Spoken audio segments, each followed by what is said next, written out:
As you all know by now, a cold, low-pressure system started bringing widespread rainfall to southern Alberta. We expect to see continued heavy rainfall in areas before it tapers off on Wednesday. Yesterday, the City of Calgary declared a state of local emergency, and today the Municipal District of Bighorn issued a local state of emergency so that they can respond to possible flooding during this significant rainfall event in their communities. We support local municipalities in declaring a state of local emergency, and we are standing by supporting Alberta communities that are facing potential flooding impacts. Albertans who live in affected areas should look for updates from their local government regarding any potential evacuations and closures. Myself, along with Minister McIver and AEMA officials, remain in close contact with municipal leaders and organizations. Please follow directions, and if there is a need to evacuate some areas, cooperate with your local officials who are working to ensure everyone's safety. If you haven't done so already, please download the Alberta Rivers app for the latest information on river conditions, as well as the Alberta Emergency Alert app. So the system is expected to continue to push west into the foothills today and into tomorrow, and this creates what we call upslope conditions, which means those develop when the low pressure center rotates counterclockwise and pushes the moist air up along the topography. That just encourages the development of rain. So we continue to see and expect that heavy rainfall moving into Wednesday, when we expect it to taper off and turn more into showers.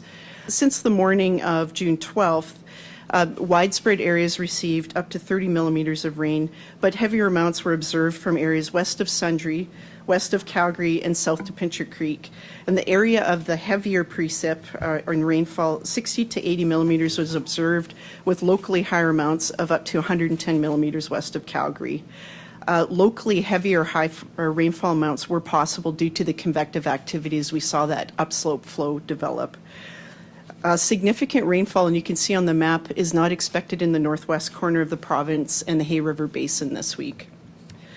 So the River Forecast Centre is working with Environment and Climate Change Canada meteorologists to help understand and manage this weather forecast uncertainty, and we do update the forecast and the warnings and the advisories as the system progresses and as the rivers begin to respond to the precip amount and impacts are reported. So I'd actually like to cover a few areas specifically where we saw the flood risk change since we were last updating you. So in the Bow River Basin, the Bow River at Banff, Canmore, and Exshaw was downgraded to a high stream flow advisory. Tributaries to the Bow River upstream of Calgary were also downgraded to a high stream flow advisory. Rainfall amounts in the forecast for the upper Bow River Basin were reduced. The Elbow River, Highwood River, and Fish Creek were downgraded to a high stream flow advisory. And in the Red Deer River Basin, the flood warning for the Red Deer River mainstream upstream of Glenfar Reservoir was downgraded to a flood watch. A flood warning remains in place for the Little Red Deer River. There is a new flood watch advisory in place for Waterton Lake at Waterton Park. So you notice some warnings were downgraded earlier today as the River Forecast Centre was able to evaluate the response to the basins of the precipitation received overnight. It was helpful that we received snowfall at the higher elevations, because this helps reduce the risk of flood peaks. The snowpack itself doesn't result in an increase in flood, but it is exacerbated by precipitation, especially if it melts the snow when it falls at those higher elevations. We also suspect that the dry conditions that we have been experiencing in southern Alberta over the last several weeks have played a role in absorbing some of the impact of the rainfall. So we do still have 24 to 48 hours of rainfall expected, and we need to get through that time frame. They're really watching the North Saskatchewan River Basin, and so the impacts of the rainfall haven't made their way into the river yet. So we're keeping a close watch on that and seeing when it will peak. So there is a high stream flow advisory in place for North Saskatchewan River, and if it's upgraded, it'll be on the app immediately, just to let people know. Yeah, like of course people's minds go to comparing to 2013, I think, or 2005, which were some other big event years.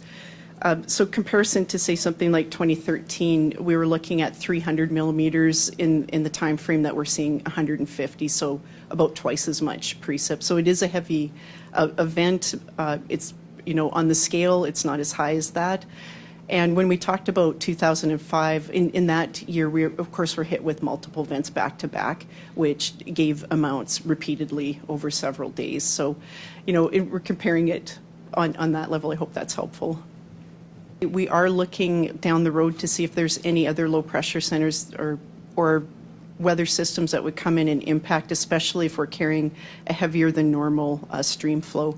So that is definitely something preparing for, get through the next 24 to 48 hours and then line up and see what else would be coming.